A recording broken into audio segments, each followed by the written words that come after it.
The morning began like any other on the set of Good Morning America, with the bright lights, the cameras rolling, and host Robin Roberts seated at the desk. Into the studio walked veteran actor Robert Wagner, confident and ready to promote his new memoir. The tone was cordial, the production humming smoothly, as Roberts greeted Wagner with a warm smile and the usual pleasantries. The audience sat soft and attentive, unaware that the interview would take an unexpected turn.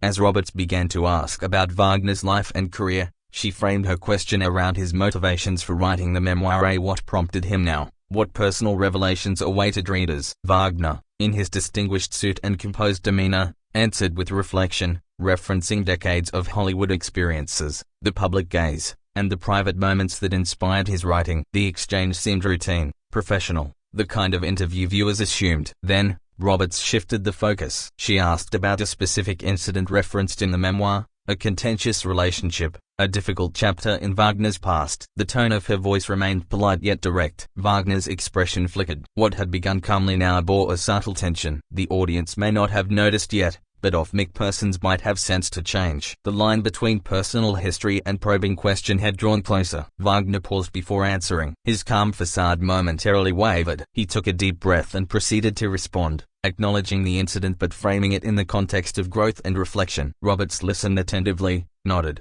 and then asked to follow up. How did he reconcile accountability with the public's perception? At that moment the conversation's pace shifted from promotional to introspective, from safe to charged. Roberts pressed further, asking whether Wagner felt the media had misrepresented him over the years. Wagner's posture stiffened just slightly. He offered a measured response, acknowledging the ups and downs, the scrutiny, the myths. Roberts nodded again and then asked for his perspective on one particular rumor long associated with his name, a question that seemed to catch Wagner off guard. His reply was concise, firm, and slightly defensive. Buzz in the studio seemed to increase. Off-camera staff exchanged glances. Wagner's tone became sharper as the question lingered. Roberts followed up. Did he believe the rumor had left a lingering impact on his professional or personal life? At that juncture, Wagner's face tightened. He shifted in his chair. He offered a curt answer and looked away momentarily. The air between interviewer and guest had grown heavy. Roberts, sensing the shift, attempted to steer things back toward the promotional purpose of the interview, the memoir,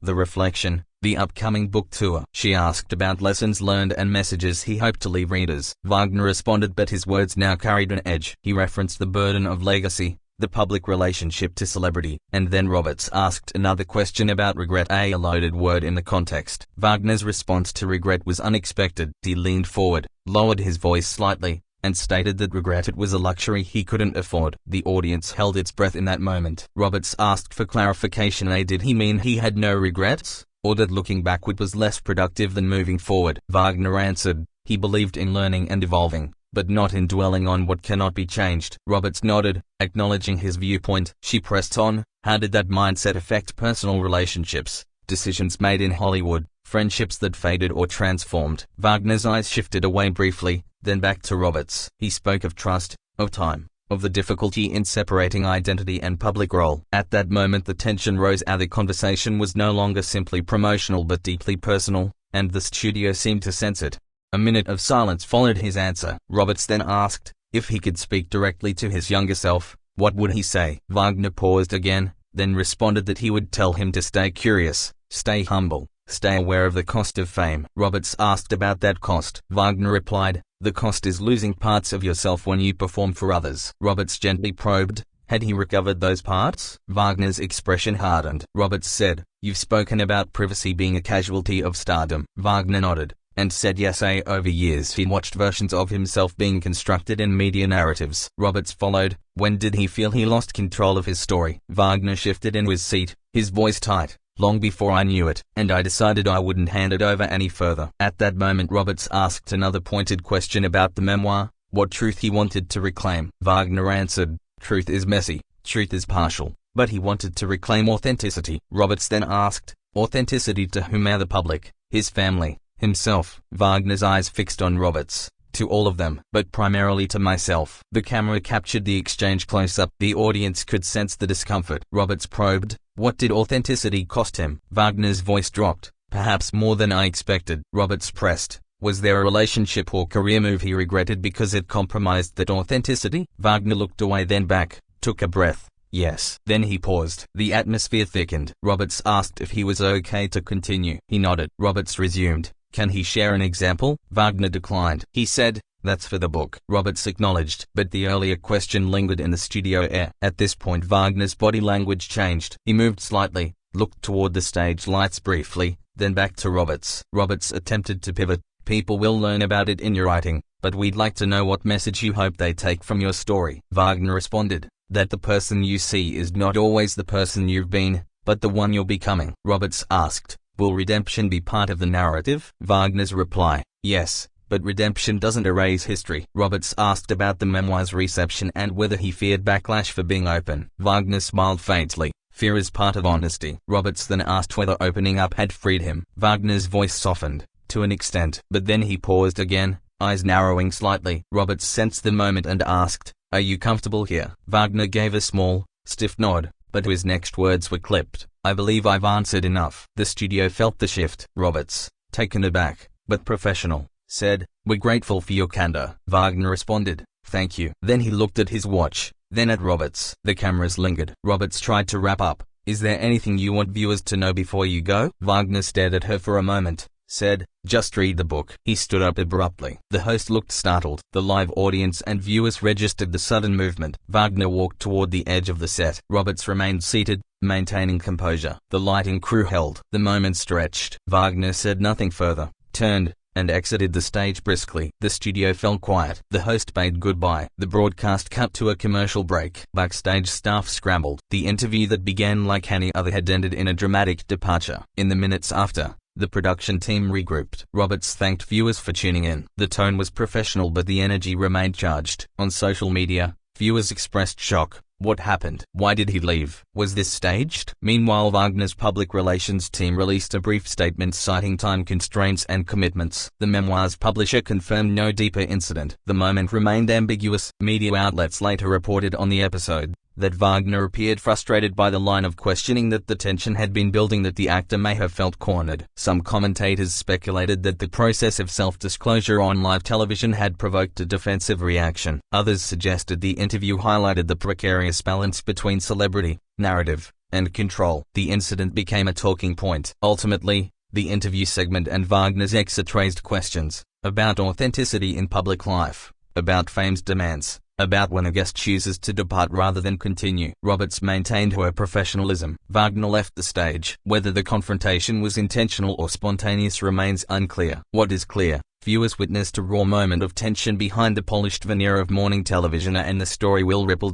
in the hours that followed. The clip spread rapidly online. Viewers replayed the moment of Wagner's abrupt exit, analyzing body language, tone, even the silence before he stood up. Some claimed Roberts had crossed a line, others praised her for journalistic persistence. The network issued no formal comment, letting speculation flourish across platforms. Overnight, the exchange became trending news, a mixture of shock, curiosity, and divided opinion. Wagner's team attempted to control the narrative, releasing a short follow-up message describing him as disappointed by the turn of questioning. They insisted he had agreed to discuss his memoir, not to revisit old controversies. Fans defended him, arguing the decades in the spotlight entitled him to boundaries. Yet critics countered that transparency comes with memoir writing. Once the door opens, one can't fully decide which questions are off-limits.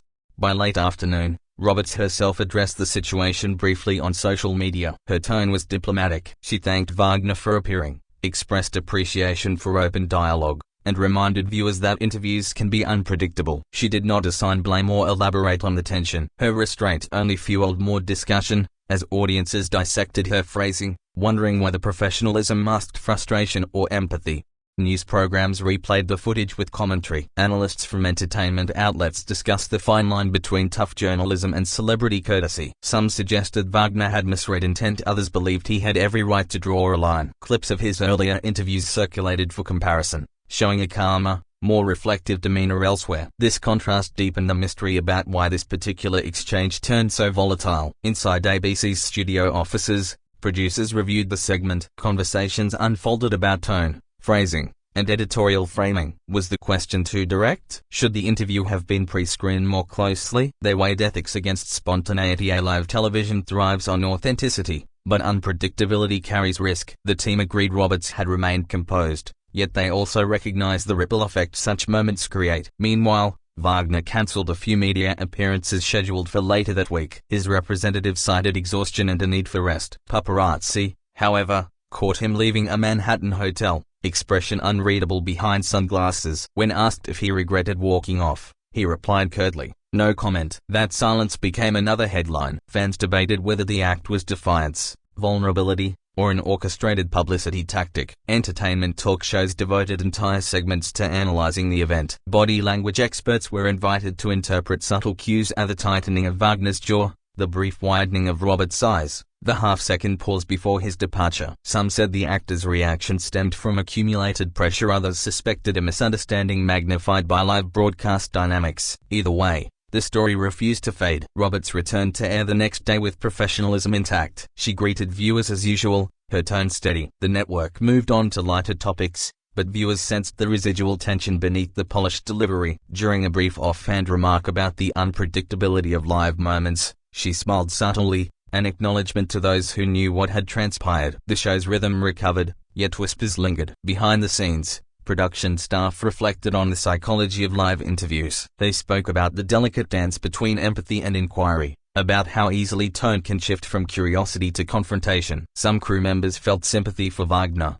believing he'd faced more than he anticipated. Others defended Roberts, arguing that her role demanded directness. Both sides agreed. Live television leaves no room for retakes. Wagner's publisher saw a surge in pre-orders for the memoir within 24 hours. Controversy, as always, sparked interest. The publisher's statement emphasized that the book would clarify misunderstandings and share truths in Wagner's own words. Media headlines interpreted this as a subtle jab at Roberts. Though no direct criticism was mentioned, the intertwining of publicity and authenticity deepened the story's complexity. Days later, Wagner appeared in Los Angeles at a private event. Reporters shouted questions as he entered. One asked if he would ever return to Good Morning America. He paused briefly, then smiled faintly. "Never say never." The tone was half joking, half guarded. Cameras flashed, capturing that moment of composure. It marked his first acknowledgement that the incident, while uncomfortable, had not closed every door. Meanwhile, fan discussions evolved from blame to empathy. People began considering the pressure older actors face when their histories are repeatedly revisited. Commentators pointed out the generational gap. Today's media culture values vulnerability and exposure, while many stars of Wagner's era were trained in privacy and restraint. That cultural clash, they argued,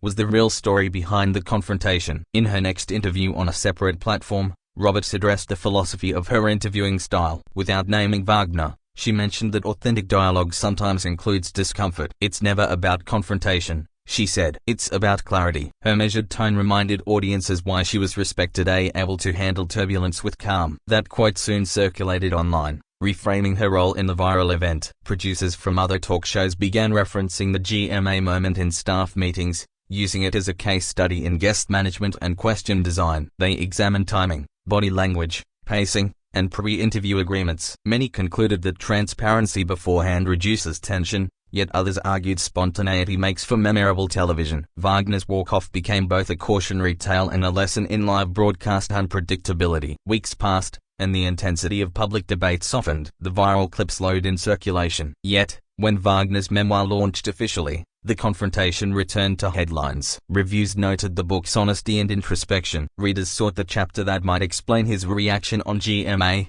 but found instead a man grappling with legacy, not scandal. That subtlety, ironically, added depth to the earlier drama. During a later radio interview, Wagner reflected indirectly on the event. "Sometimes," he said, "a question catches you off guard because it hits an unhealed place." The host asked if he meant the GMA interview. Wagner chuckled lightly. "Let's just say, we're all human." That line softened public perception. People began to view the moment not as arrogance but as a glimpse of emotional fatigue beneath Hollywood polish. Roberts and Wagner did not communicate publicly after the incident, but mutual acquaintances suggested there was no lingering animosity. Both professionals had weathered tougher storms in their careers. Insiders said Roberts respected Wagner's legacy, and Wagner privately admired her integrity. The walk-off, though dramatic, had become merely one snapshot in two long and storied careers that intersected for a few charged minutes. Analysts later observed that the incident symbolized a broad tension between celebrity image and journalistic curiosity. Audiences crave authenticity but often recoil when it appears raw. Wagner's exit highlighted that paradox. He wasn't angry at exposure alone, he was confronting the difficulty of surrendering control over his own story. Roberts,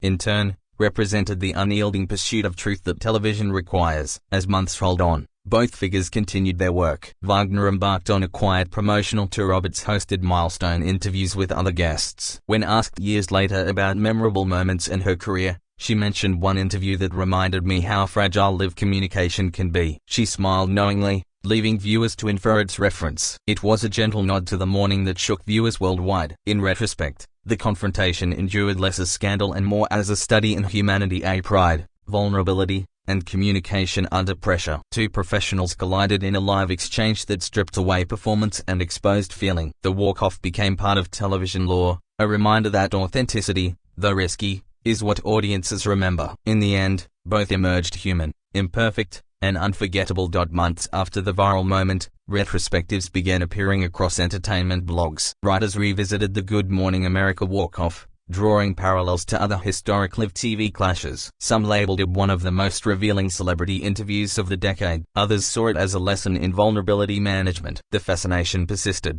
less about the drama itself and more about what it revealed about how fame and truth collide. At film festivals, Wagner appeared more composed, often joking with reporters about his legendary morning exit. The humor softened his public image. Fans who once criticized him now applauded his candor in later interviews. When asked if he regretted the reaction, he smiled and said, "Maybe the timing, not the feeling." The crowd laughed, and for the first time, the story felt like it belonged to both laughter and learning. Inside the television industry, producers began referencing the Wagner moment when training new hosts. It became shorthand for unexpected tension. "Stay calm, stay kind, stay curious," one trainer would say. "Remember, live emotion isn't failure, it's real." Robert's professionalism and Wagner's honesty were used as opposite lessons from the same encounter. Both were authentic in their own ways, even if authenticity looked messy. Wagner's memoir climbed bestseller lists, propelled by renewed curiosity. Ironically, the incident he'd hoped to avoid became the reason many discovered his writing. Yet readers praised the book's emotional intelligence and quiet introspection. They found a man grappling not with scandal but with aging, identity, and gratitude. The sincerity resonated, turning the story's once controversial figure into a symbol of reflection and endurance. During a charity gala months later, Roberts and Wagner attended the same event. Cameras captured their polite greeting, a handshake, a brief exchange, and mutual smiles. The tabloids framed it as reconciliation, though insiders said it was simply mutual respect. Still, the image circulated widely, symbolizing closure. Viewers interpreted it as a mature acknowledgement that both had moved forward without resentment. In interviews afterward, Roberts reflected subtly on the meaning of boundaries. She spoke about how interviews are emotional landscapes, unpredictable, human, and alive. "Sometimes," she said, "truth enters the room before either person is ready for it." Her words resonated deeply with audiences and journalists alike, encapsulating why her composure in the Wagner episode had earned widespread admiration. Wagner, for his part, began embracing public discussion of vulnerability. At book events, he admitted that the moment on GMA had been humbling. "You think you're composed until you're not," he told one audience. "That's when you meet yourself." Listeners applauded. What was once framed as arrogance was now reframed as self-discovery. Time had turned tension into testimony, and people listened differently. Podcast hosts invited psychologists to analyze why the clip had resonated so widely. They spoke about empathy, generational norms, and the discomfort of live authenticity. Viewers had witnessed two professionals facing raw emotion in real time, something unfiltered in an era of control. That sense of witnessing truth, however uncomfortable, explained why millions replayed the footage, not for scandal, but for humanity. A documentary on celebrity interviews eventually included the clip. Roberts offered a brief commentary. "That morning reminded me that interviews are partnerships, not interrogations." Wagner, appearing separately, said, "And sometimes partners step on each other's toes." Their contrasting reflections created poetic symmetry, two sides of the same experience acknowledging the thin line between conversation and confrontation. Academic essays even emerged, analyzing the moment through cultural and media theory. Scholars dissected the symbolism, age versus modernity, privacy versus transparency, poise versus emotion. One paper titled "The Wagner Exit: Theatrical honesty in the age of performance argued that the incident marked a turning point in how audiences perceive authenticity and no longer polished perfection, but imperfect truth on live air. Years later, both Roberts and Wagner were invited to a media symposium discussing integrity and interviewing. Though they appeared on separate panels, their names inevitably linked. During a Q&A, a student asked Roberts if she would change anything. She replied, "I'd still ask the question, maybe softer, but still ask." Her honesty drew applause. It proved that even reflection could coexist with conviction. Wagner, on his panel, addressed the same question in his own way. "I'd still walk off," he said with a grin, "but maybe I'd shake her hand first." The audience erupted in laughter. His lightheartedness showed growth, not bitterness. That shared sense of humor, even from afar, turned a once dense event into folklore, something remembered not for anger, but for authenticity. Media retrospectives began framing the event as a defining broadcast moment of modern morning television. It was compared to interviews that shaped cultural conversations, where emotion breached professionalism. The takeaway, journalists noted, wasn't about conflict but connection. How real emotion, even uncomfortable, breaks the illusion of television and lets audiences see the humans beneath the spotlight. Over time, Wagner became somewhat of a spokesperson for emotional honesty in aging performers. He spoke about mental resilience, legacy, and how one unscripted moment could change public perception. "You don't plan for growth," he said during a lecture. "It ambushes you." That statement, echoing his walk-off years prior, became widely quoted as a testament to self-awareness forged under pressure. Roberts, continuing her distinguished career, maintained grace whenever the topic reappeared. In anniversary specials, she referred to it as a day that taught me patience and presence. Her ability to move beyond controversy strengthened her image as a calm anchor in turbulent times. Audiences respected that she had neither dramatized nor ignored the event. She simply let it become part of her professional evolution. Meanwhile, fans revisiting the video noticed small details they had missed before: the micro-expressions, the tension of silence, the way Roberts leaned forward slightly in concern as Wagner stood. They discussed not just what happened, but how human emotion reveals itself in seconds. The viral moment transformed from gossip into a study of empathy, communication, and how easily misunderstanding can escalate in public view. Producers at GMA eventually invited Wagner for a return visit years later. At first, his team declined, citing schedule conflicts, but eventually, both sides agreed. The reunion aired quietly on a Friday morning. There was no tension this time, only laughter, reminiscence, and mutual gratitude. Wagner said, "We've both grown since then." Roberts replied warmly, "That's what stories are for." Viewers applauded the closure. The reunion interview became one of the show's most watched segments that year. Social media reactions were overwhelmingly positive, celebrating forgiveness and professionalism. Commentators praised both for demonstrating maturity and humility. It was no longer about who was right or wrong, it was about grace under reflection. The story that began in confrontation had evolved into reconciliation. In later retrospectives, cultural critics pointed out how the event's arc mirrored human life: conflict, misunderstanding, introspection, and resolution. It reminded audiences that live television, despite its glamour, mirrors ordinary emotions: fear, pride, and the longing to be understood. Wagner and Roberts became unlikely symbols of the truth that growth often begins in moments of discomfort we wish had never happened. By the time a decade had passed, the Wagner walk-off was no longer a headline but a case study in resilience. It was replayed in media classrooms as an example of unscripted humanity. Both figures continued thriving in their fields, their shared moment remembered not as scandal, but as transformation. In the end, that morning's confrontation achieved something neither expected. It made both more human in the eyes of the world. As years went by, the once controversial incident slowly turned into a legend of morning television. New hosts entering the industry heard about it as a moment that defined the unpredictable nature of live broadcast. They were told, "Respect the emotion, respect the silence." The Wagner story was cited not as a mistake, but as a moment of truth that reminded everyone that authenticity cannot be rehearsed, only revealed in real time.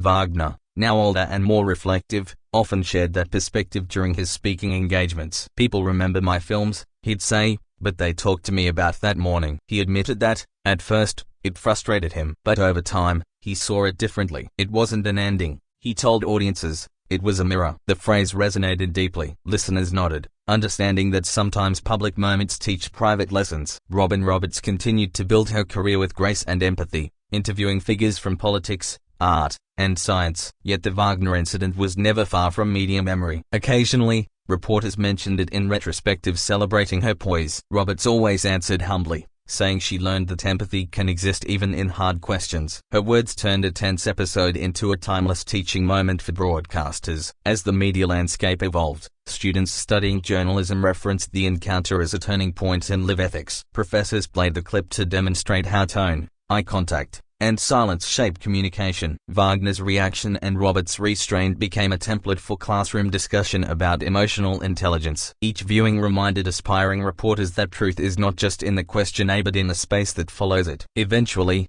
Wagner participated in a documentary chronicling his life and career. When the topic of Good Morning America arose, he smiled. "I wasn't angry," he explained. "I was overwhelmed." There's a difference. That statement reframed everything. It humanized him anew, showing that behind defensiveness there had been fatigue, nostalgia, and the burden of a lifetime in the spotlight. The honesty softened old perceptions instantly. The documentary featured unseen backstage footage from that day. It showed Wagner stepping off stage, removing his microphone, and taking a long breath. "I just need a minute," he said quietly to a staff member. That small clip spread online, changing how audiences interpreted the event. It wasn't arrogance, it was humanity under pressure. The public, once divided, began expressing newfound empathy for both figures involved. Roberts watched the documentary privately before its release. In later interviews, she admitted it moved her deeply. "We never really know what someone carries into the studio," she said. "That day taught me to listen beneath the answer." Her acknowledgement reflected maturity and wisdom gained from years of experience. Viewers admired her humility, noting how gracefully she had turned confrontation into compassion. In media circles, the event's legacy grew into a broader conversation about empathy in journalism. Writers debated whether interviews should always seek comfort or sometimes embrace tension for truth. Roberts was often quoted as saying,